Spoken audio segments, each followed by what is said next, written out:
I think it's time to analyze Real Madrid season so far and look to see where we're headed.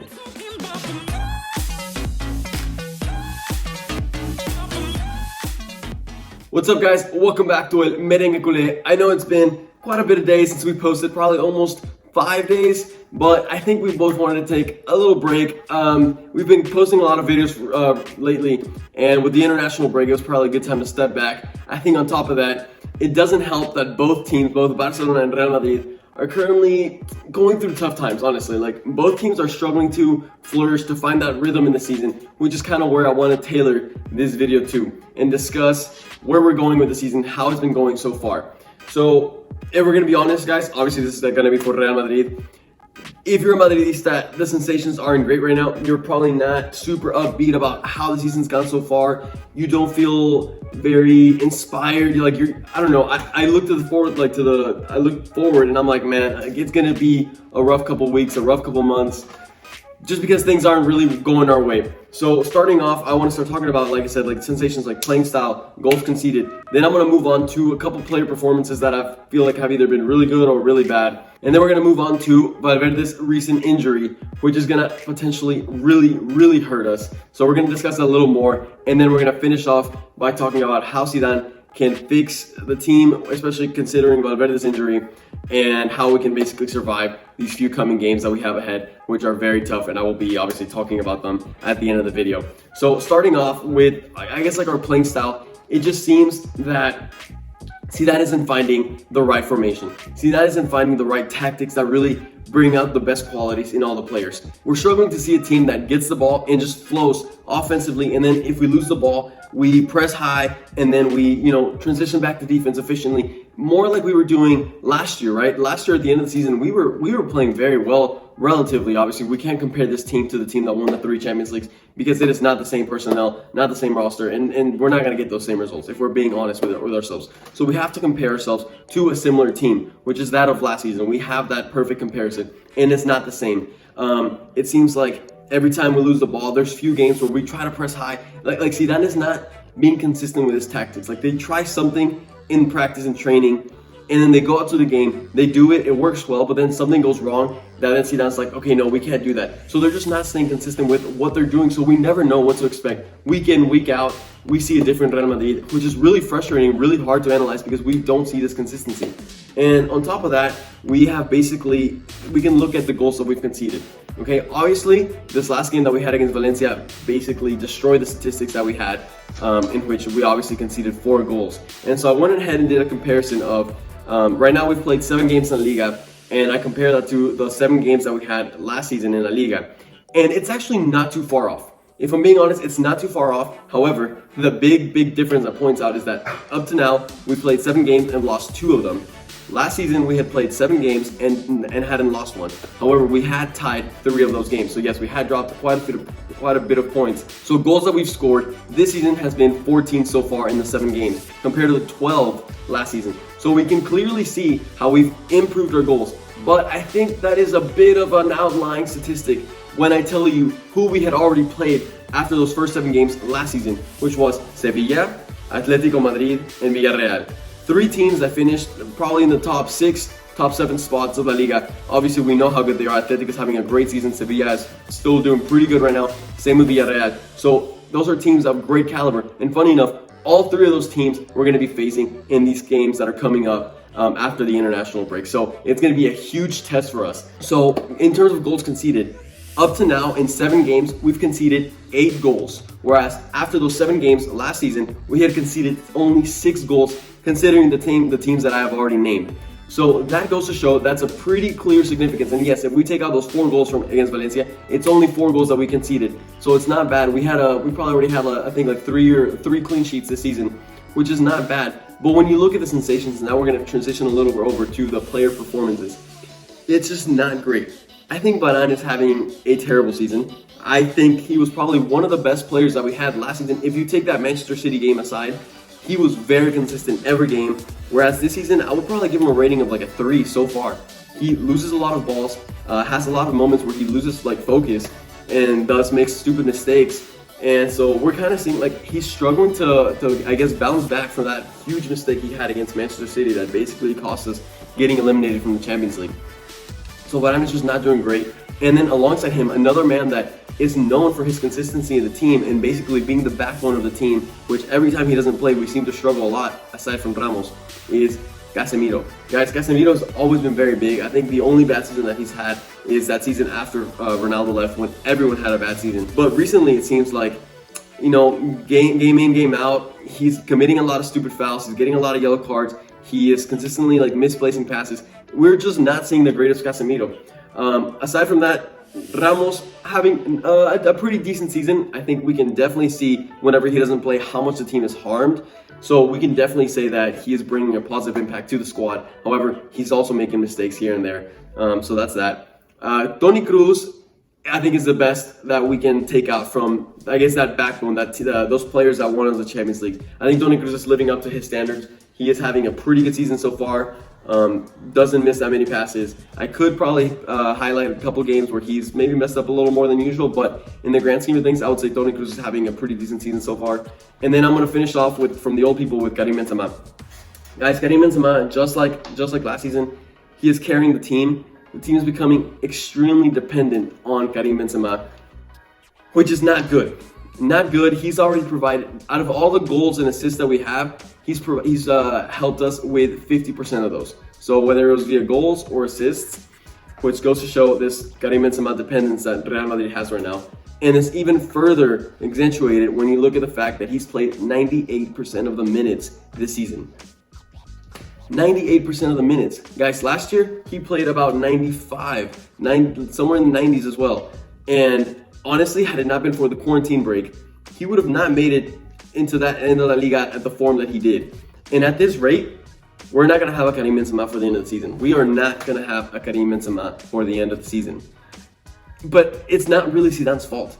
In a sense, like you can make the argument. I can say that Zidane gave Jovic the shot. I mean, he's given Mariano a couple chances here and there, and they're just not stepping up to the challenge. So of course, Zidane is going to have to keep playing Karim Benzema because Jovic isn't stepping up. So I don't know if I can necessarily put the blame on Zidane for this one. It's just a really tricky scenario because Jovic is just not stepping up for us. But guys, all I know is Karim Benzema finished that last game with a slight injury. However, it was then said that it was nothing bad. So I think that is just a warning as to what's to come if Karim Benzema keeps playing this absurd amount of minutes. So that's that. And then lastly, with players' performances, I want to discuss is Vinicius, Rodrigo, Asensio, all these players that I feel all Madridistas are just on, like, waiting to see what they do, waiting to see for that moment where they just explode and then they start having games, good games after good games after good games. They're being very inconsistent. A couple games we have Vinicius doing something really good, and then he goes and disappears for the next 3 games. Rodrigo scores a winner against Inter, but every other game I just feel like he comes on and doesn't do much. Asensio, he's working really hard for the team. Like you see the effort he puts in. He defends. He's not putting his head down or anything, but I think he may just not have the talent enough for the team. I don't know. It's not the same Asensio that we saw 3-4 years ago when he came into the team and he was scoring goals against like the top teams and providing assists here and there. It's not the same Asensio. So I think that's providing a lot of question marks as to where we're headed because we're just struggling to find answers. I think the most optimism that we can have is with Hazard. He seems to be staying relatively fit. It was good to see him score a goal and hopefully gain a little bit of confidence. But like I said, we're gonna have to wait and see how this goes. So this is gonna lead me into the Valverde injury. Valverde, in my opinion, the standout guy of the season. He's been killing it every game. The guy that I can actually say that he's having consistent, amazing performances day in, day out. Scoring goals, getting assists. Guys, this guy was delivering every single game, and we have lost him for what Real Madrid says is going to be a month. I believe it's going to be a little more. He has, I believe, a hairline fracture, and guys, it's very unfortunate, and it probably comes at the worst part of the season so far. I'm sure we're going to have even worse parts of the season towards the end, but it's coming at a part where we're going to be playing against some really, really top teams, which I want to mention to you guys. So coming back from the coming back from the international break, that's how long it feels. Coming back from the international break, we're going to be playing against Villarreal. That's number 1. That's the first team. And like you guys know, Villarreal is a very, very good team. They made amazing signings for the season, and they're proving to be delivering, one of which is our player, Hugo. So that's the first team. After that, we have to play against Inter Milan for our lives, basically, in the Champions League game.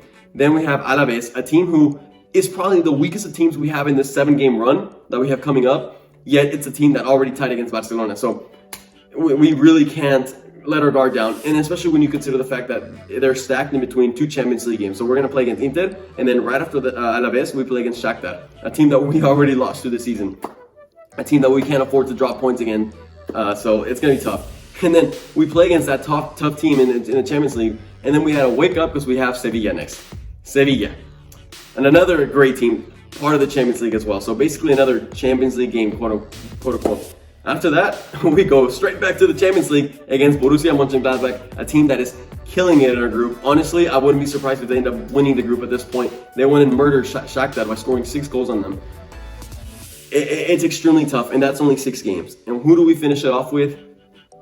Atletico Madrid, a team that seems to be killing it in La Liga so far. I think everyone's been really worried, like talking about, oh, Real Madrid and Barcelona are not doing the greatest, and Atletico Madrid has been quietly winning every game.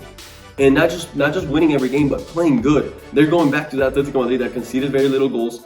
Joao Felix seems to be suddenly reviving, like hitting that spark that we all waited to see last year whenever he moved to Atletico Madrid. Suarez is still scoring goals. Like it's like he moved away from Barcelona, and suddenly he recovered back 3, 4, 5 years of his life. So he's looking pretty decent. So guys, I already named, I guess, the schedule that we have coming up for these next 7 games, and I'm sure it doesn't take much to realize how tough of a schedule that is. 3 Champions League games and 4 really tough La Liga matches, and with the fact that we're not gonna have any Valverde, which is absolutely terrifying if you're a Madrid fan right now, because that leaves us with 4 midfielders.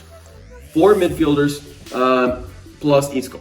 And guys, of course, I'm setting him aside because Isco should not be getting many minutes. He's gonna have to end up getting minutes because we're gonna need players. But Isco is just unfortunate right now. Very, very unfortunate. Leaving us with only Casemiro, Toni Kroos, Modric, and Odegaard, who's come back from injury, thank God, at a great moment, because this is his time. And this is where I'm going to transition to Odegaard right now for a little bit. You guys know how much I love Odegaard. He hasn't gotten to prove himself at Real Madrid, but if there's a time where he's going to prove himself, this is it.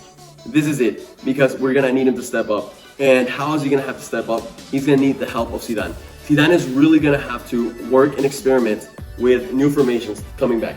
If we keep doing the same thing that we've been doing, playing with the same 4-3-3 formation, throwing Asensio out there, throwing Vinicius out there, Hazard, of course, is going to be there, playing Isco, playing Marcelo, guys, we're in for a very rough next month and a half. Very, very rough. Zidane is going to have to move the lineup around. He's going to have to go back to maybe like a 4-4-2 formation with obviously 4 midfielders. He can switch around from having them as like outside mids or just straight up a center of a defensive mid, 2 center mids with an attacking mid. Only in that formation could I see potentially Isco coming in, because he will be assisted by a lot of stronger center mids.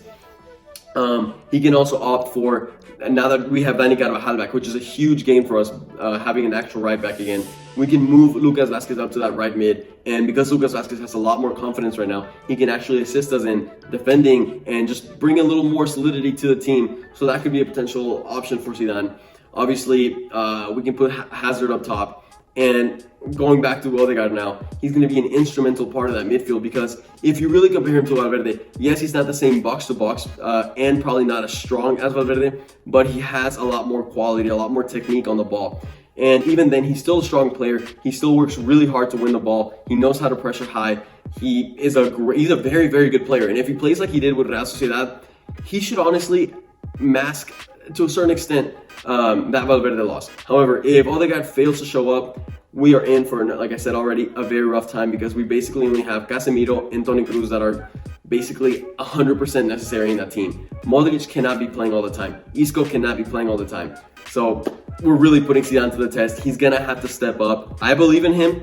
He's messed up here and there, but in the grand scheme of things, I still fully believe in Zidane and that he can do this. Okay guys, at this point, I'm not really sure how long the video is. I did want to just kind of sit down and discuss with you a little on how my feelings are about the season so far. I hope to hear down in the comments what you think of a lot of these things. Guys, if you're a Real Madrid fan, I want you to let me know how you're feeling, not even necessarily on what I said, but what are your thoughts on the team? What are you feeling? Are you looking ahead and just kind of being like, I don't know how this is going to go? I know Barcelona is also in a very, very tough situation, losing Ansu Fati for 4 months, which is probably, obviously a lot worse than us losing Valverde, because, I mean, in the grand scheme of things, both of those players are instrumental players of the team so far. However, them losing him for 4 months is just atrocious. However, yes, even if you're a Barcelona fan and you want to lay your comments down below, lay your feelings down below, go ahead and let us know. As a reminder, if you enjoyed this video, I would really appreciate it if you smash the like button down below. Of course, I hope you have a wonderful day. I will be seeing you tomorrow, or soon at least. And as always,